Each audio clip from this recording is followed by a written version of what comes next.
लागू करने का नोटिफिकेशन हुआ जारी। 4 साल तक चले संघर्ष के बाद सीए लागू हुआ। केरल और पश्चिम बंगाल ने सीए लागू करने से किया मना। भारत आए अल्पसंख्यकों को भी मिलेगी देश की नागरिकता। केंद्र की नरेंद्र मोदी सरकार ने आखिरकार अपना वादा पूरा कर दिया। सोमवार शाम नागरिकता संशोधन कानून यानी सीए करने का नोटिफिकेशन जारी कर दिया। इसके साथ ही अब नागरिकता संशोधन कानून पूरे देश में लागू हो गया है। नागरिकता संशोधन बिल दिसंबर 2019 में संसद के दोनों सदनों से पास हो गया था। करीब 4 साल तक चले संघर्ष के बाद सीए लागू हो सका है।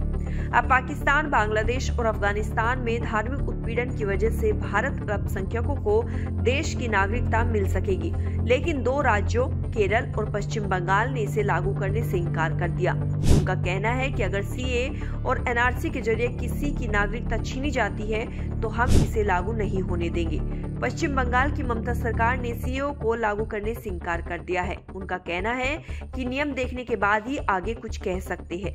अगर धर्म, जाति और भाषा के आधार पर किसी के साथ भेदभाव होता है तो हम इसे लागू नहीं होने देंगे, कड़ा विरोध करेंगे। उधर केरल के मुख्यमंत्री पिनराई विजयन ने आवाज बुलंद कर कहा कि 2019 में ही विधानसभा में एक प्रस्ताव पास कर राज्य ने इस कानून को रद्द करने की मांग की थी।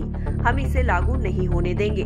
वहीं नागरिकता अधिनियम 2019 पूर्वोत्तर राज्य के अधिकांश जनजातीय क्षेत्रों में लागू नहीं किया जाएगा, जिनमें संविधान की 6ठी अनुसूची के तहत विशेष दर्जा प्राप्त क्षेत्र भी शामिल है। कानून के मुताबिक इसे उन सभी पूर्वोत्तर राज्यों में लागू नहीं किया जाएगा जहां देश के अन्य हिस्सों में रहने वाले लोगों को यात्रा के लिए इनर लाइन परमिट की आवश्यकता होती है।